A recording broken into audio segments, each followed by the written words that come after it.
Quel plaisir de vous retrouver après quelques jours d'absence par ici. Merci de rester fidèle à cette émission, le rendez-vous de midi. Le programme est alléchant. Nous parlons comme d'habitude de technologie, puis nous irons au champ dans notre rubrique « Ça pousse ». Mais avant de développer tous ces sujets, je vous invite à table dans notre rubrique « Miam Miam ».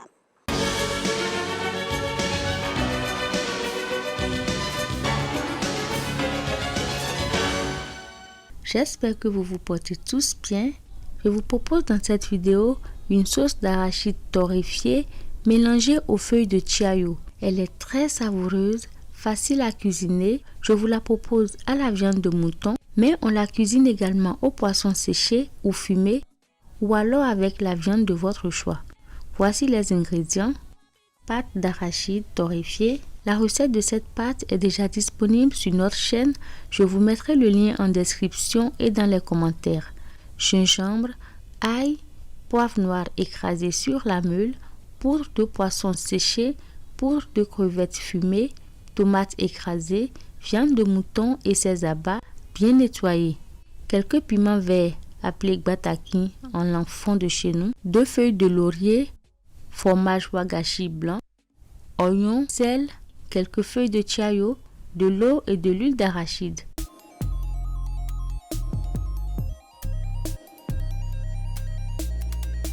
Commencez par émincer l'oignon, le réserver, découpez le fromage wagashi,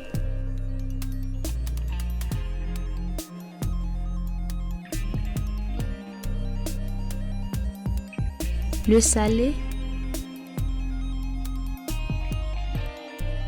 mélanger. Dans une marmite sur feu moyen, versez l'huile. Y fait frire les morceaux de fromage. Les retourner de temps à autre pour les faire dorer sur toutes les faces.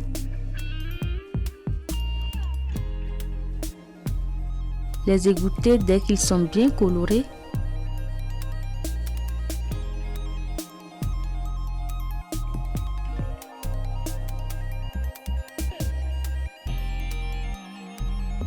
Diminuez la quantité de l'huile et y faire rissoler les morceaux de viande.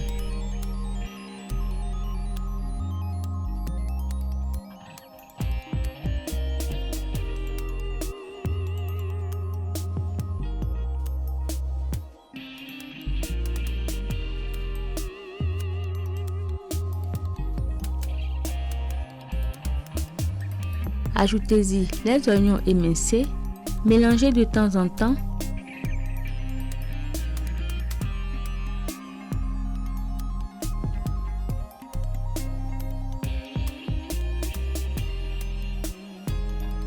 Lorsque les oignons deviennent translucides, ajoutez l'ail, le gingembre, le poivre noir, mélangez et cuire 2 minutes. Vous pouvez y ajouter du piment écrasé à volonté.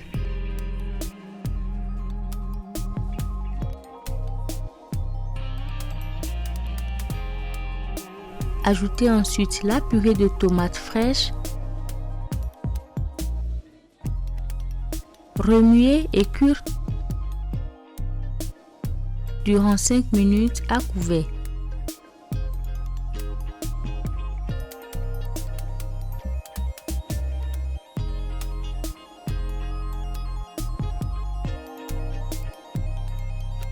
La tomate une fois cuite, couvrir le mélange d'eau.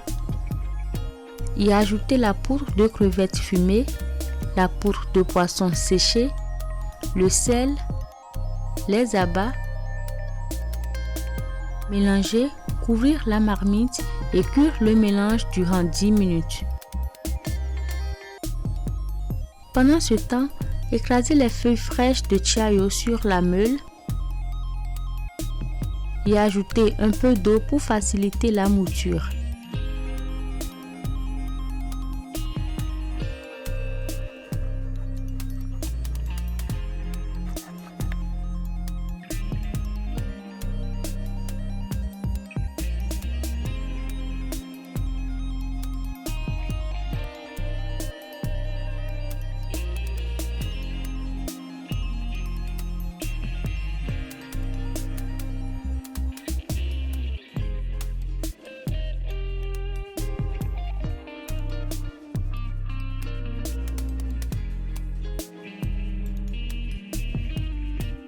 Réservez. Ajoutez les feuilles de laurier à la sauce au feu. Cuire jusqu'à ce que la viande soit bien tendre. Y rajoutez de l'eau au besoin. Une fois la viande cuite, retirez les feuilles de laurier. Incorporez à la sauce la pâte d'arachide torréfiée et les feuilles écrasées.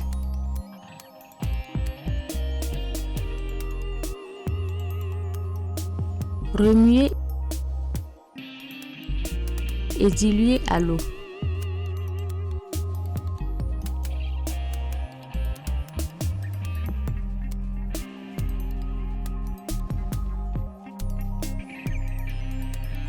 Laissez cuire à couvert durant 10 minutes.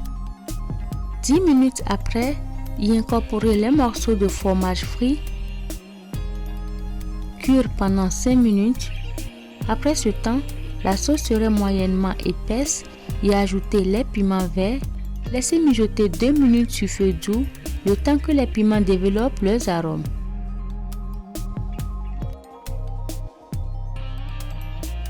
Et voilà, la sauce est prête. Éteignez le feu. N'oubliez pas que la sauce s'alourdira un peu plus en refroidissant.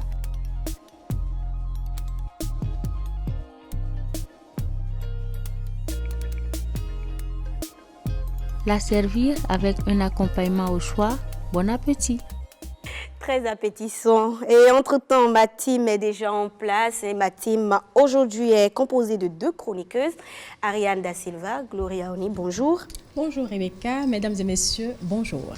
Bonjour Rebecca, Ariane, bonjour, chers téléspectateurs, bonjour. Toujours un plaisir de vous retrouver. Alors, Merci. comment tu vas? On est déjà le jeudi. Ta semaine, comment ça a été? Raconte-nous un peu. Bon, déjà, c'est un lundi chômé, férié, payé.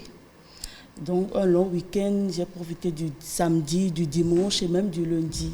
Mardi, j'étais au boulot, j'ai bossé, mercredi également, jeudi. Donc, demain soir, c'est-à-dire le vendredi soir, le week-end, notre week-end recommence. Qui ne sera pas long cette fois-ci? Qui ne sera pas long, mais je sais que je vais en profiter. Ah, en tout cas. Je pense qu'au week-end. C'était pareil. Le week-end comme ça. Non, je ne fais pas que penser au week-end. Je pense au week-end parce que quand tu travailles pendant 5 jours, il faut quand même un jour ou 2 jours pour se ressourcer. Ariane Da Silva, tu as aimé aussi ce long week-end, mais ta semaine se déroule comment, dis-moi? Plutôt pas mal, rien de spécial à se mettre sous la dent. Mais bon, c'était pas mal ce week-end long. Il faut avouer, c'était pas mal. C'était Tu as pas fait mal. quoi? Ça nous a permis de nous reposer quand même, de nous ressourcer. Sinon, comment est-ce qu'on peut être Tu en t'es forme ressourcée comme auprès ça de qui ou auprès de quoi? Ça, c'est pas votre Elle problème. rayonne. Là. C'est pas Comment tu rayonnes? votre problème, Rebecca. Mais tu vas confier ça à Gloria. Surtout pas. Tiens. sinon, elle viendra ici à la prochaine émission dire que c'est ce que j'ai dit. Je ne suis pas dans Bon, ça. ça c'est vrai aussi. Je vais tout voilà. raconter. Ça c'est vrai. Alors, le menu de ce midi, qu'est-ce que vous en pensez? La sauce d'arachide avec Feuille de du basilic. tiao, voilà. Comment est-ce Il est que... midi, justement. Ça nous a donné faim. En tout cas, moi, ça m'a donné faim. Ça m'a donné envie. Rebecca, peut-être qu'après l'émission, tu nous invites quelque part. Il n'y a pas de souci, c'est quand même moi. Hein. Il y a Et pas comme de tu souci, fais là. partie, Non. et comme tu Non, fais non, partie non. de la Becca Love, Oui. donc On prend les téléspectateurs à témoin. Je ne suis pas tout à fait d'accord avec Rebecca parce que sur ce plateau, à ce même endroit, elle a eu à promettre des choses, plein de choses qu'elle n'a jamais respectées. C'est pas Tu grave. vois que j'ai Ta raison. parole, C'est pas cette grave. fois-ci, je te suggère d'honorer ta parole. chers téléspectateurs, D'accord. elles ne veulent pas vous dire la vérité, sinon je note toujours la parole. Maintenant, dis-nous, qu'est-ce que tu penses du menu? Puisque c'est de chez toi en plus. Bon, ce menu-là... tu consommes ça régulièrement à la maison? Exactement, c'est... Elomila, ouais. On va dire ça comme ça. Sinon, toi, tu es de là-bas, mais nous, on n'a pas ça régulièrement. C'est normal, ça, là, maintenant. Ah, donc, si je comprends bien, je dois régulièrement faire ce genre de... C'est vrai, mais de temps en temps, faire nos plaisirs, ou bien? On ne réclame pas de faire plaisir. Ah, mais on comme est ça là, on se calme. Non, comme et ça puis la personne réclame. vient faire plaisir. Ok, maintenant. Bon, revenons au menu du jour. C'est la sauce d'arachide, comme je viens de le voir. Sauce d'arachide plus les feuilles de basilic écrasées. Est-ce que vous connaissez, vous avez une idée de ce goût? Apparemment, non. Il faut préciser, il faut l'accompagner de l'igname pilé. Une bonne igname pilée. Mais uniquement de l'igname pilé? Oui, pour moi, ça peut bien aller avec de l'igname pilé. Je vous dis, mais vous êtes aux anges. Ou si vous avez une petite bouteille de vin à côté, mais là, le jeu est clos. Mais souvent, pour réaliser un tel menu, approximativement, on aura besoin de quel budget? Budget, si vous voulez le faire avec de la viande, par exemple, il faut prévoir au minimum 2500 3000.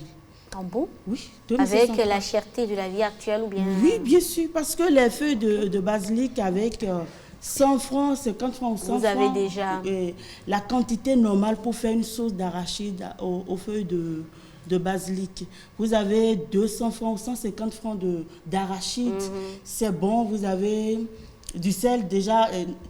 d'habitude, les femmes... Vous utilisez et tout. En fait, ce budget, c'est par rapport uniquement à ce menu-là. À ce menu, d'accord. Exactement. Merci beaucoup. Alors, dans e-tech de cette semaine, nous posons nos valises en RDC.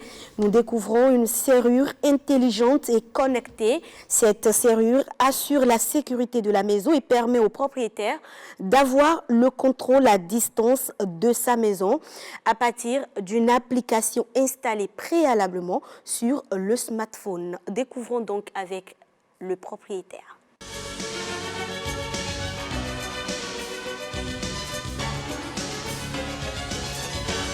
Bonjour, je réponds au nom de Joseph Bouendoa, licencié en génie informatique à l'Université de Kinshasa et je suis un informaticien développeur. Aujourd'hui, je suis venu vous présenter une serrure intelligente que je viens de concevoir. Donc, cette serrure, elle a la particularité, d'abord, tout comme toute autre serrure classique, c'est d'abord d'assurer la protection de la maison. Et la deuxième particularité, ça permet au propriétaire de la maison d'avoir justement le contrôle de sa maison, tout en donnant des autorisations à différentes personnes de pouvoir accéder à une pièce ou ne pas accéder à une pièce. Autre chose, cette serrure ici fournit le rapport de toutes les personnes qui ont accédé à une pièce donnée via la porte qui contient cette serrure. Donc, vous pouvez être au travail, revenir à la maison et avoir le rapport de toutes les personnes qui ont accédé à votre pièce en utilisant cette serrure. Voilà, cette serrure a plusieurs fonctionnalités, plusieurs modes de déverrouillage, si on peut le dire.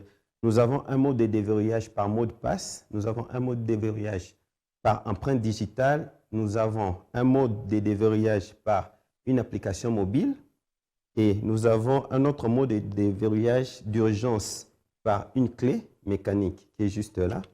Et nous avons aussi un mode de déverrouillage en utilisant une puce RFID.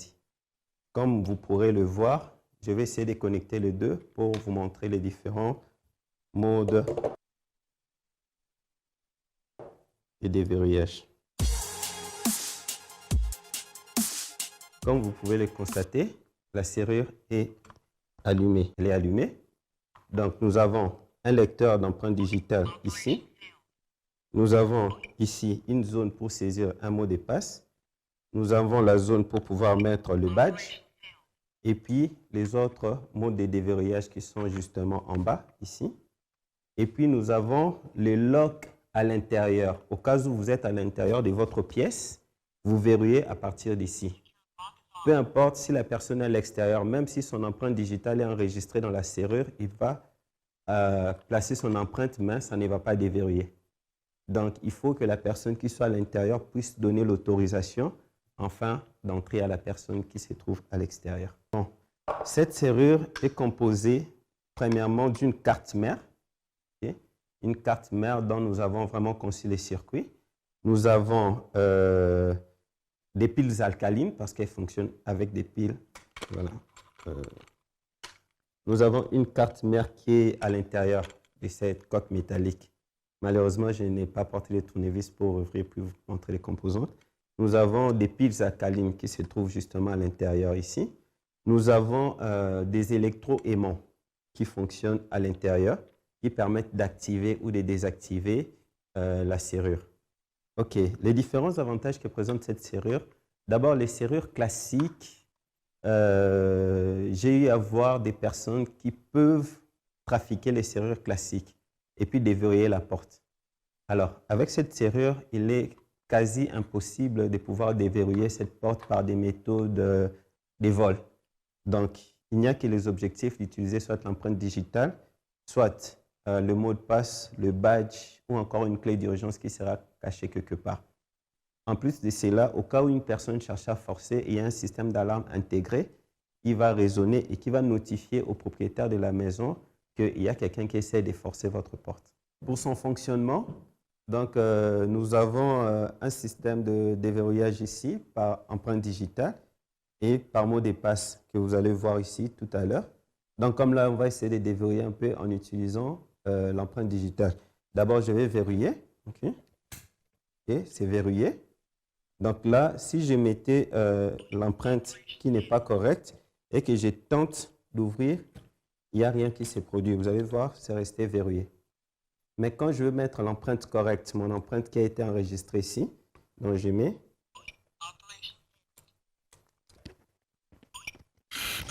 Là, c'est déverrouillé. Et vous pouvez voir, j'ai déverrouillé la porte via mon empreinte. Et la partie arrière ici, nous avons un système de lock. Donc, si quelqu'un entre, ferme la porte, il peut verrouiller juste à partir d'ici. De telle sorte que personne à l'extérieur pourra avoir accès. Et vous allez remarquer, quand j'ai verrouillé ici, même mon empreinte avec laquelle j'ai déverrouillé, si je viens, je pose, ça ne passe plus. Si je viens, je mets un badge, ça ne passera pas. Pourquoi? Parce que la porte est verrouillée de l'intérieur. Mais lorsque je déverrouille, en fait, il y a aussi une mesure de sécurité. Quand la personne sort, pour que la porte ne puisse pas rester verrouillée, une fois que la personne ouvre le poignet, ça déverrouille le lock qui est juste là. Et là, je peux venir reposer mon empreinte. Vous voyez, ça déverrouille. Et là, on peut facilement déverrouiller notre porte.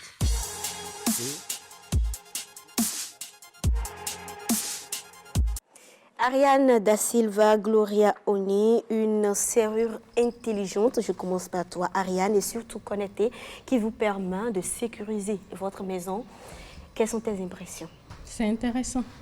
Et franchement, ça sort de l'ordinaire. C'est pas quelque chose qui existait forcément. Et bon, je pense que j'ai pour habitude de le dire ici, la technologie évolue et il faut évoluer avec. Vous vous retrouvez avec une serrure. Peut-être que vous n'avez pas envie que même quelqu'un que vous connaissez, ait accès par exemple à votre maison. Il suffit même, vous êtes dans la maison, mais vous bloquez. La personne ne peut pas forcer, elle ne peut pas utiliser, même un voleur ne peut pas utiliser des moyens peu orthodoxes pour pouvoir avoir accès à votre maison. Et je pense que ça règle un véritable problème de sécurité. Maintenant, reconnaissons, c'est la technologie, il peut y avoir des failles. Peut-être que là, on n'a pas encore pu détecter des failles, mais peut-être qu'à la longue, ça va présenter des failles. Qui sait? J'en sais rien. Donc, c'est peut-être demander à cette personne-là qui a créé cette serrure, un Africain en plus, c'est admirable. Ça n'arrive pas forcément tous les jours, même si aujourd'hui, les Africains sont de plus en plus dans tout ce qui est technologie et tout. Et franchement, je pense que c'est avantageux pour notre continent. C'est avantageux pour notre continent. Ariane Da Silva le disait à l'instant, protéger sa maison tout en étant loin ou bien tout en étant même à l'intérieur. Qu'est-ce que tu en penses, Gloria? Alors, je crois que, comme elle a dit, la technologie évolue et ça a vraiment évolué. Voilà une serrure avec Et votre empreinte, vous pouvez débloquer votre porte et c'est relié à votre téléphone. C'est ce qui m'a le plus sidéré, c'est relié à votre téléphone.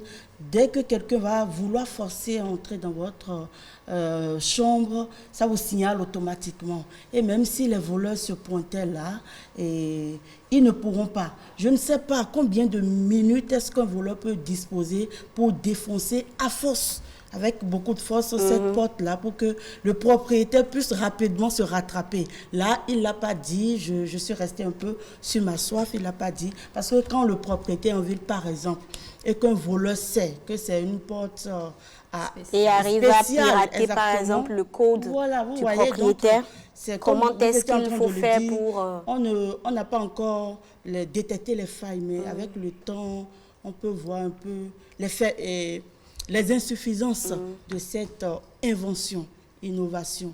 Voilà. Et il faut le dire, hein, grâce à cette serrure, vous avez quand même la possibilité d'avoir plusieurs modes de déverrouillage, empreinte digitale, déverrouillage par une application mobile. Donc, il existe une application que vous pouvez télécharger. Donc, c'est au choix. Soit vous utilisez vos empreintes digitaux, l'empreinte digitale, bien sûr. Donc, ou soit vous téléchargez l'application et vous mettez tout simplement le code et à distance, vous déverrouillez votre serrure. Ou soit, vous pouvez aussi aller, parce que dans l'élément, l'initiateur le disait, quand par exemple, il y a un cas d'urgence et que vous n'avez pas le temps de taper votre code, vous n'avez pas le temps de mettre votre pouce pour pouvoir rentrer chez vous, vous pouvez tout simplement déverrouiller avec une clé. Intelligente. Une clé, tout simplement, et vous rentrez chez vous. Ariane Da Silva, tu n'aimerais pas avoir une telle serrure chez toi? Oui, pourquoi pas? Mais moi, je sais pas... Sceptique. Et le jour, peut-être il va se passer quelque chose et que je veux avoir accès à ma chambre ou à ma maison très rapidement, que peut-être la clé intelligente, parce que c'est un truc informatique, refuse de marcher. Comment je fais? Oui, ça me rappelle, en parenthèse, une vidéo que j'ai vue sur la toile il y a de cela quelques jours. Je ne sais pas si vous avez vu aussi une mère qui a acheté un véhicule intelligent. Un véhicule, mais doté d'une technologie pas possible, à la pointe, et on ne peut pas y accéder, personne ne peut en fait voler ce véhicule-là. Et un jour, elle avait entamé un voyage, donc elle a gardé son fils, elle a mis le fils à l'arrière, elle conduisait. À un moment donné, elle est descendue du véhicule sans le garçon, elle a laissé le garçon seul, mais entre-temps, elle a remis son portable à son fils pour que, c'est un bébé de 6 mois, pour que l'enfant puisse s'amuser avec le portable. Mais l'enfant, en s'amusant justement avec le portable, est allé sur l'application qui commande la voiture. Donc, il a bloqué la voiture de l'intérieur et de telle sorte que personne ne peut plus accéder. Puisque c'est ça. Quand il a verrouillé sans savoir, parce qu'il s'amusait sans savoir, la mère est revenue, mais elle n'a pas pu accéder au véhicule. L'enfant était à l'intérieur. Mais la mère ne pouvait pas. Elle a pris tout ce qu'elle a pu trouver autour pour essayer de casser. Mais non, le véhicule a été conçu justement pour que ça n'arrive pas. C'est un peu comme on dit enfant. C'est fou. J'aime beaucoup la technologie, hein, mais il faut reconnaître aussi il y a des limites, quoi. Il y a des limites. Et parfois, on met notre propre vie en danger parce que là, la vie du petit est en danger. Ça n'a pas été facile, mais finalement, oui, elle a pu, parce qu'elle s'est rappelée que pour que le véhicule puisse s'ouvrir de l'extérieur, il faut balancer. Il faut le balancer d'un toit pour qu'en voulant chuter, l'alarme de sécurité, en quelque sorte, soit déclenchée pour que la porte de l'extérieur puisse s'ouvrir. Donc, elle a pris un risque. Et ça a marché quand même. Son bébé était... Oui, mais on n'a pas toujours les bons réflexes. Même quand tu sais que c'est comme ça, parfois, enfin, sous l'effet de la... Et il faut dire qu'elle a passé pratiquement 24 heures. 24 heures, hein, toute une journée à chercher comment faire. Je suis sûre qu'à cet instant, elle s'est dit, mais qu'est-ce qui m'a pris? C'est sûr qu'après, elle va finir avec non, mais c'est clair. Elle va certainement revendre ce véhicule-là. Moi, je me demande si, moi, par exemple, je ne donne pas l'exemple de quelques mois, par exemple, j'ai besoin de ça. Parce qu'il faut avoir quelque chose dans la chambre, que quelqu'un peut aller voler pour avoir ces serrures-là. J'ai quoi dans ma chambre pour aller acheter cette serrure? Il y a quoi même? Il y a quoi? Non, mais tu travailles pour qu'il y ait quelque chose. Je travaille pour qu'il y ait quelque chose, mais pour le moment, là, à l'instant où je vous parle, là, il y a quoi là-bas? Il y a toi-même, il y a ton enfant. Bon, il y a mon enfant, il y a moi-même. Il y a vos meubles. Je suis d'accord, mais est-ce que quelqu'un peut aller me voler? Oui, non. Me voler C'est moi, pas mais impossible, mais on c'est peut pas te impossible. kidnapper. Moi, Oh, la serrure, tu aurais déjà On vu peut à te kidnapper, distance. on peut kidnapper ton différent. enfant, on ne le souhaite pas. Non, mais c'est kidnapper, des choses c'est qui peuvent différent. Mais arriver. là, on parle de la maison. La maison, kidnapper, c'est pas forcément à la maison, ça se passe un peu Mais ça partout. se passe Mais je aussi à la maison. Oui, ça se passe aussi à la maison. Mais je parle de la serrure en question. Je ne cache rien, je n'ai rien pour que quelqu'un puisse venir voler. Donc ma clé pour le moment me suffit. En tout cas, Mais moi, c'est admirable et on encourage. C'est intelligent. C'est à féliciter. Ah, je suis d'accord. J'encourage vivement cet Africain-là Mais à qui tout a mis hasard, en je ne place. sais pas, je vous pose peut-être la question. Est-ce que de par le monde, est-ce que des gens ont déjà pensé à cette technologie ou il est le premier? Non, il ne doit pas être le premier. Il est peut-être le premier en Afrique. C'est possible, peut-être même en Afrique francophone, ok. Mais des serrures intelligentes comme ça connectées, il y en a. Il y en a. Parce qu'aujourd'hui, il y a même des portails connectés, intelligents. Aujourd'hui, il y a plusieurs personnes, j'ai d'ailleurs des amis dans le cas, quand ils rentrent chez eux très tard, mais ce n'est pas le gardien qui ouvre, c'est à distance qui commande et qui déverrouille. Donc voilà, ça existe. Je suis d'accord. Alors, on l'encourage. En tout cas, moi, j'aimerais bien avoir cette serrure-là chez moi parce que moi, j'aime tout cacher. Ok, voilà, j'aime tout cacher. Même si c'est balai qu'il y a dans la chambre, là, je veux cacher. Et c'est suspect. Ma chère, tu ne peux pas comprendre. Il y a quoi dans la chambre? Tu ne peux pas comprendre. Si je ne commence pas à te l'expliquer, on ne va pas finir. Je pense qu'il ne peut même pas être le premier en Afrique à inventer ça. Parce que nos frères nigériens... C'est pour ça que je dis en Afrique francophone. Oui, il ne faut pas les sous-estimer. Nos frères nigériens... Ça existe. En tout cas, merci beaucoup pour cette innovation. C'est l'Afrique qui gagne, tout simplement. J'espère que vous êtes prêtes, chères chroniqueuses et chers téléspectateurs. Nous marquons à présent un arrêt au chant. Mais avant d'y aller, installons notre invité du jour. On y va.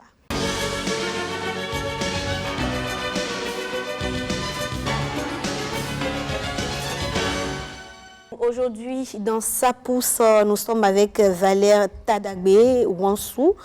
Vous êtes entrepreneur, consultant en agriculture rentable. On a souvent pour habitude d'aller vous filmer sur le terrain. Ouais. Aujourd'hui, vous avez décidé d'être à nos côtés. Tout à fait. Comment vous allez? Je vais bien, madame, et chez vous? Ça va très bien. Ok, super. Alors, chère dame, souhaitez la bienvenue à notre invité. Bonjour, monsieur Wansou, c'est bien ça, hein? Comment allez-vous? Ça va très bien, chez vous? Ça va. Ok, super. Monsieur Wansou, vous allez bien? Je vais très bien. Alors, agriculture rentable, déjà, moi, je voudrais savoir. J'ai toujours cru que l'agriculture est rentable de toutes les manières. Ouais. Est-ce que c'est spécifié dans votre cas? Puisque vous avez quand même mentionné consultant en agriculture rentable. Pourquoi pas en agriculture, tout simplement? Très bien. Alors, je tiens à préciser ici, avec les téléspectateurs qui me regardent, qu'en Afrique et au Bénin, l'agriculture n'est pas encore ce qu'elle doit être. D'accord. On fait de l'agriculture de subsistance. Je m'explique. Par exemple, vous voulez faire une plantation de maïs. Vous voulez semer 10 hectares de maïs. Vous prenez de la main-d'œuvre locale et qui vous font traîner. Il faut gérer les ressources humaines, les relations sociales, les sentiments. Ils ne font pas le travail à bonne date, ils ne font pas le saclage. Alors que quand on prend un tracteur, une machine, la machine n'a pas d'émotion. La machine travaille, on sait... Exécute la tâche on sait qu'avec cette machine, dans 10 jours, on a fini les 50 hectares. On sait que dans 3 mois, il faut faire le saclage. On sait qu'il faut récolter tel jour. Alors qu'avec les humains, tu peux planifier la récolte du maïs. Une pluie va intervenir et au lieu de venir vite récolter, ils ne vont pas t'écouter, ils vont le faire ainsi. Et puis voilà, les gens disent que l'agriculture n'est pas rentable, il y a le feu de brousse, il y a des effets qu'on ne maîtrise pas et un peu de ça. Il y a beaucoup d'autres faits qui sont derrière que je ne peux pas... Et les machines maîtrisent les feux de brousse, c'est ça? Très bien. Déjà, un agriculteur rentable, un agriculteur moderne a un pare-feu. Quand tu installes ta ferme, tu as un pare-feu, tu as une police d'assurance. Donc, tu n'es pas comme l'agriculteur standard qui ne sait pas ce qu'il fait. Tu es là dans le business. C'est comme un magasin. Quand tu vas là, au champ, c'est comme un magasin. Je ne vous coupe pas, il ne sait pas ce qu'il fait ou il n'a pas les moyens de savoir comment procéder pour avoir un bon rendement. Non, ils ont les moyens parce que le gouvernement déploie beaucoup d'efforts avec les ATDA pour les former. Donc, ils savent ce qu'ils doivent faire pour éviter, pour pallier à un certain nombre de problèmes, mais ils peuvent faire des économies pour dépenser dans des autres choses. En tout cas, on ne va pas développer ce côté-là. Ouais. Donc, agriculture rentable. Donc, vous associez la technologie à l'agriculture. Absolument. D'accord. Il le faut. Et avec vous, aujourd'hui, nous parlons donc de comment germer les graines de papaye. Très bien. Tout à fait. Alors, quel type de fruits utiliser d'abord? Alors, pour faire la germination des graines de papaye, il faut utiliser des fruits hermaphrodites. Les fruits hermaphrodites sont des fruits qu'on remarque sur des papayers qui sont allongés. Alors, nous avons plusieurs types de fruits sur un papayer. Et si vous n'êtes pas initié, vous n'allez pas savoir. Il y a des fruits qui sont ronds, comme un ballon de football. Il y a des fruits qui sont allongés, comme les lampes LED, là, les anciennes lampes LED. Donc, c'est ce type de fruits. Oui. C'est ce type de fruits qu'il faut utiliser. Et Les ampoules LED, c'est ça? oui. Les lanternes? Non, ce n'est pas les Non, lanternes. ampoule Bon, LED, qu'est-ce que je vais vous expliquer? Comme les mamelles Oui, d'une femme. Voilà. Voilà. Hein? C'est ce que je voulais dire aussi. Parce qu'il y a des papayes qui ont cette forme-là, Voilà. les mamelles de... Oui, c'est vrai. Ah non, c'est vrai. ah non, quoi. Oui, Ok, c'est bon maintenant, il peut continuer. Mais il y a encore beaucoup de types de mamelles. Hein. Ok. Bon, les mamelles de Apouchou, je précise. Bon, on y va. On y va. Donc, c'est à l'intérieur de ce type de fruits qu'on a beaucoup plus de graines femelles. Parce que ce qui intéresse le producteur, c'est d'avoir ou les graines femelles ou les graines hermaphrodites. Alors, les papayers hermaphrodites sont les papayers les plus rentables. C'est à cause de ça, les semences de papaye qu'on achète au champ sont trop chères. Et cette émission va permettre aux téléspectateurs de ne pas dépendre des industries de fabrication de semences qui sont, pour la plupart, des industries qui sont de l'Occident, qui viennent s'installer en Afrique, mais de pouvoir se donner la liberté de réaliser leur propre pépinière. Et ces entreprises ne vont pas aimer cette émission. Parce que c'est une vérité que je suis en train de Que dire. tu es en train de dévoiler, Voilà. d'accord. Alors, vous avez parlé de graines femelles, donc ça veut dire qu'il y a aussi des graines mâles. Oui, il y a des graines mâles, des graines femelles et des graines hermaphrodites. Ok, vous pouvez développer chaque graine, on va voir un peu quelle est la différence entre ces graines. Très bien. Alors, il s'agit de l'organisation florale au niveau de l'arbre. En cas de papayer mâle, vous allez voir beaucoup de fleurs à D'accord. foison. Ok. Vous remarquez des papayers qui ont beaucoup de fleurs à la maison et qui ne produisent rien. Ok. Ce sont des papayers mâles. Mais dans l'agriculture écologique, dans l'agriculture biologique, ces types de papayers ne sont pas à couper. Ces types de papayers, leur rôle, c'est d'optimiser la pollinisation dans la plantation. Ok. Ça permet de booster le rendement au niveau des pieds femelles et hermaphrodites. Parce que à travers les agents pollinisateurs tels que l'homme, les insectes, les abeilles, les pollens de ce type de papaye mâle vont venir féconder, germer sur l'appareil, l'organisation femelle du papaye femelle ou hermaphrodite. Ce qui va booster le rendement. Vous voyez un peu. On a les papayers hermaphrodites. Les papayers hermaphrodites ont à la fois les organes de reproduction mâle et les organes de reproduction femelle.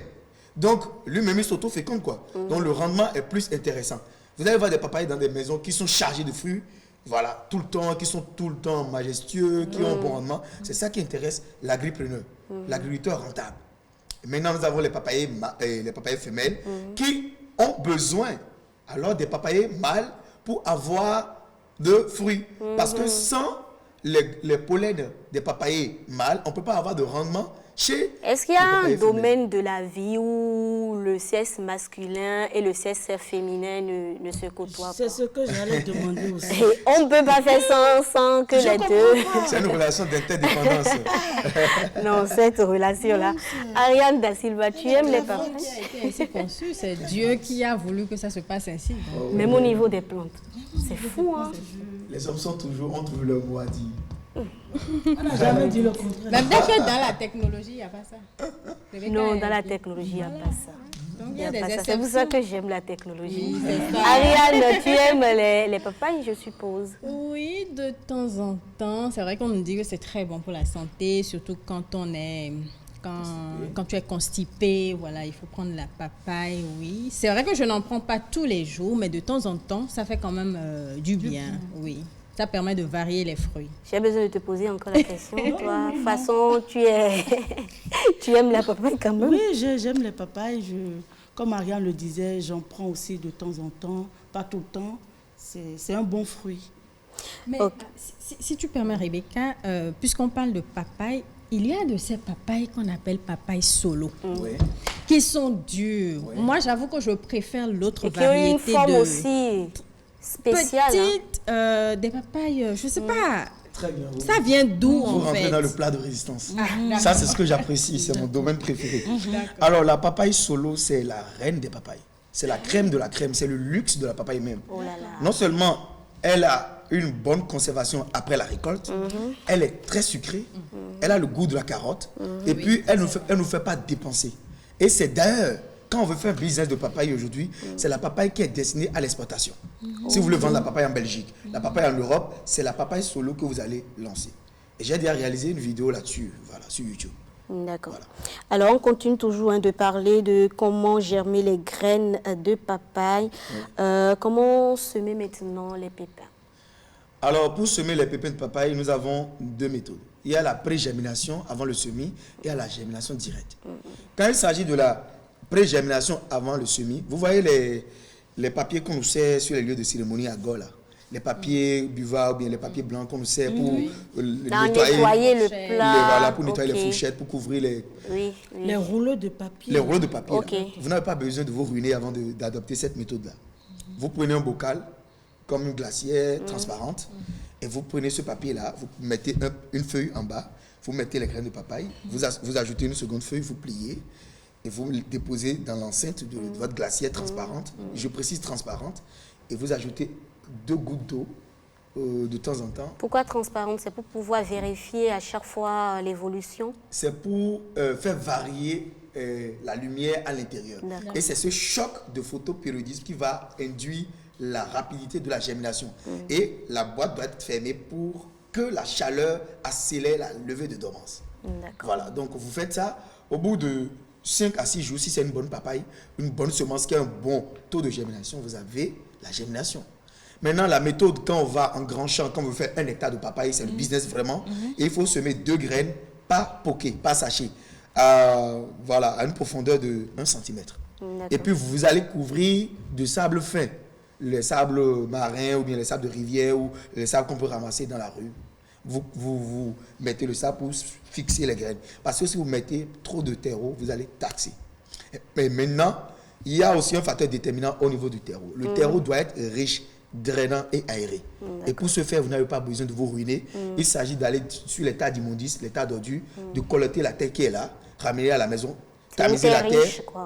Vous mettez 10% de sable fin, 10% de fiente de volaille et 10% de touteau de Nîmes. Le touteau de Nîmes, c'est un biofertilisant qui vient désinfecter tout l'ensemble. Et là, vous avez un milieu qui est propice pour la bonne germination de vos graines de papaye. Quel est le temps de germination, justement? 6 à 7 jours, quand il s'agit de très bonnes variétés. Voilà. Alors, moi, j'ai une préoccupation économique. Quelqu'un qui fait 1 hectare de papaye, par exemple, combien est-ce qu'il peut gagner en termes de bénéfices? En termes de bénéfices. Alors, la papaye a d'abord une durée de vie économique de 3 ans. En 3 ans, vous pouvez générer 12 500 000 francs CFA de chiffre d'affaires grâce à la papaye. La papaye à l'hectare, c'est 2500 pieds. OK? Et par papaye, vous pouvez récolter jusqu'à 100 fruits par arbre sur 3 ans. Ça veut dire 33,33 fruits par an sur un papayer. Et vous faites 5 000 francs de chiffre d'affaires quand vous êtes au Bénin et que vous vendez le fruit au champ à 50 francs. Et c'est la papaye solo que j'ai pris derrière pour faire ce calcul-là. Donc c'est un calcul qui est concret. Ce n'est pas le papatoya, c'est concret, c'est un truc qui est technique. C'est pas du verbiage. Non, c'est pas du verbiage, c'est pas des bavards, c'est pas un truc. Voilà, quand j'ai mon papayer, je l'entretiens bien, j'ai un système d'irrigation bien défini. En 3 ans, je récolte 5 000 francs que multiplie 2500 pieds, ça fait 12 500 000 francs de chiffre d'affaires. Donc, M. Ouansou est déjà millionnaire. Tout à fait, je suis agriculteur moderne. Tout à fait. À combien on peut estimer son chiffre d'affaires? C'est important, n'est-ce pas, Rebecca? C'est très important. Très important. Peut-être que ça va nous donner des idées, qui sait. Bon, ça va vous motiver. Vous connaissez seulement la papaye de bois. Il y a d'autres choses. Il y a d'autres choses. Quand vous êtes un multimillionnaire. Bon, en agriculture, je la sais. Alors, à vous entendre, Oui. on remarque tout de suite que vous êtes passionné par l'agriculture Tout en à fait, général. tout à fait. Je suis donc curieuse. D'où est partie cette passion-là pour l'agriculture? Est-ce que vous avez toujours voulu être consultant, devenir plus tard consultant en agriculture rentable? Non, je ne l'ai pas voulu. C'est mon papa qui m'a initié parce que je voyais qu'il gagnait beaucoup d'argent. Quand même, le vieux, il n'a pas un grand niveau intellectuel. Il s'est arrêté au niveau BPC. Mais il roule les Toyota Hilux 9. Et il a beaucoup de femmes, il a beaucoup de maisons. Il a beaucoup de... J'espère que vous avez peu de femmes, mais beaucoup Non, moi, d'argent. je suis un agriculteur moderne. Je rationne mes relations avec les Comme femmes. quoi l'argent attire les femmes. Ouais, l'argent attire les femmes. Ah, les Aujourd'hui, femmes aussi, hein. c'est lui qui m'a orienté, sinon j'avais une passion pour l'éthique, ce qui m'a même motivé à aller vers l'agriculture digitale. Donc ok, je ouais. partage mon savoir-faire par les réseaux sociaux tels que YouTube et Facebook. Sans les réseaux sociaux, je ne serais pas sur ce plateau-là. Vous n'allez pas me connaître sans les réseaux sociaux. Et il y a beaucoup de gens qui sont plus forts que moi, qui sont dans l'ombre. D'accord. Alors, avant de finir avec ce sujet, vous pouvez nous rappeler les différents types de papayes qu'on a, Alors, surtout au Bénin. Surtout au Bénin. Très bien. Alors, nous avons plusieurs types de papayes. Nous avons des papayes pour diabétiques et des papayes pour les personnes non diabétiques. Les papayes pour diabétiques, c'est des papayes qui ont beaucoup de chair, qui ont beaucoup de fibres, beaucoup d'eau et qui ne sont pas sucrées. Vous allez voir que vous avez de grosses papayes et après à la maison, vous êtes déçus. Non, ne soyez pas déçus. Comme quoi, tout ce qui brille, n'est pas de l'or. pas de l'or. Alors ça, c'est les papayes pour diabétiques. Et dans cette catégorie, nous avons ce serait que des grosses papayes telles que le Red Royal, telles que le Vegas, telles que le Maradona. Il y a aussi la papaye qu'on appelle gros bébé. Les papayes gros bébé, c'est des papayes qui peuvent aller jusqu'à 15 kg, 20 kg. Voilà, c'est de grosses papayes qu'une seule personne ne peut jamais manger. Il faut au moins 10 personnes pour manger cette papaye. Oui, gros bébé. D'accord. Alors, tu as des questions? Au marché, par exemple, si je veux acheter tel papaye, vous avez Vegas, gros bébé et tout. Non, les bonnes dames Est-ce que ne la connaissent pas ça. bonne dame... Elle ne connaît pas. Mais comment moi-même je fais pour identifier? Par contre, Allez sur Internet, sur Google, Oh, tapez les regardez. différents types de papayes. Et voilà, vous lui montrez la photo, c'est ce que je veux prendre. alors, Elle donne lui tout. Ah, donc, un mot pour finir. Alors, ce que j'ai à dire aux téléspectateurs, vraiment aujourd'hui, l'agriculture est rentable, les terres coûtent cher.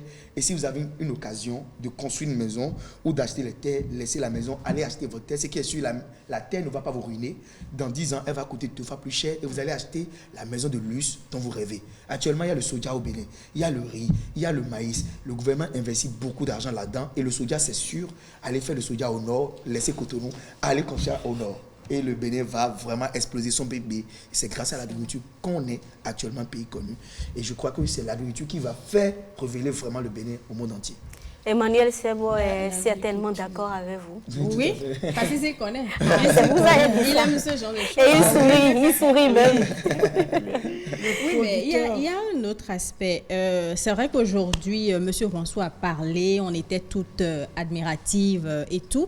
Mais comment est-ce qu'on fait? Est-ce que vous avez par exemple un conseil pour tous ces jeunes béninois qui nous écoutent? Parce que tout le monde n'a pas la facilité d'aller vers les métiers de la terre. Ils estiment que c'est salissant, peut-être parce que le gars, il a plusieurs diplômes, il se dit c'est Et pas un peut-être truc parce que pour les moi. agriculteurs aussi ne nous disent pas qu'il y a réellement de De l'argent dedans. là-dedans. Donc, si on vous demandait de leur donner un conseil, qu'est-ce que vous allez dire? Alors, le seul conseil que j'ai à leur donner, c'est que l'agriculture est un domaine vaste. D'accord? Vous pouvez vous spécialiser en marketeur des produits agricoles. Vous pouvez vous spécialiser dans la transformation agroalimentaire. Vous pouvez vous spécialiser dans l'import et l'export des produits agricoles. Vous pouvez vous spécialiser dans la formation agricole. Et même dans la communication digitale. Même dans le coaching agricole, comment coacher les agriculteurs. Même créer une application, si vous avez fait l'éthique, créer une application qui permet de rationner les apports d'engrais, qui permet de savoir, dans telle zone du Bénin, il y a déjà la pluie. Au Congo, il y a déjà la pluie. Et je crois qu'il y a des jeunes Africains aujourd'hui qui ont saisi cette opportunité, même en créant des drones qui permettent de pulvériser les pesticides jugés dangereux pour la santé des applicateurs. Donc, je crois que vraiment, il y a beaucoup de domaines à embraser dans l'agriculture pour satisfaire tout le monde, même les pasteurs. Alors, j'ai oublié de vous poser cette question-là. Oui. Pour cultiver, justement, est-ce qu'on a besoin d'avoir des hectares? On peut le faire chez soi. Et si on doit le faire chez soi, vous allez par exemple recommander quel type de graines? Très bien. Vous pouvez tout cultiver. Vous n'avez même pas besoin d'acheter un domaine aujourd'hui. Vous avez la possibilité de louer les domaines. Je vous donne Je vous donne un intervalle. Entre 20 000 et 50 000 francs l'hectare par an. Oui, mais si on n'a pas envie forcément de produits pour vendre, pour commercialiser. Ben, pour votre propre plaisir à la maison, vous faites des potagers amovibles. Il y a des potagers amovibles que moi, je peux vous aider à fabriquer. Mon entreprise le fait. Donc, c'est des potagers pour 10 personnes. Donc, ça vous autonomise pendant 12 mois. Vous avez les courgettes, les melons, les concombres, tout ce que vous voulez, les piments, tout ce que vous voulez pour faire à la maison sur une superficie de 10 mètres carrés. Voilà. Merci beaucoup Valette Adagbe Je vous en Wansou. prie. Vous êtes entrepreneur, consultant en agriculture rentable. Avec vous, bien sûr, sur ce plateau du rendez-vous de midi, nous avons parlé de comment germer les graines de papaye. Tout à fait. Merci et bon retour. Je vous en prie. Chère chroniqueuse, merci beaucoup Il n'y a pour pas de quoi, mais ce c'est pas moment gratuit. de partage. La promesse est une dette. T'inquiète pas, je paye toujours mes dettes, ma chérie. Chers téléspectateurs, merci aussi pour votre présence devant vos écrans. Je vous souhaite un très bel après-midi. Prochain rendez-vous, c'est déjà demain à 12h. Bye bye.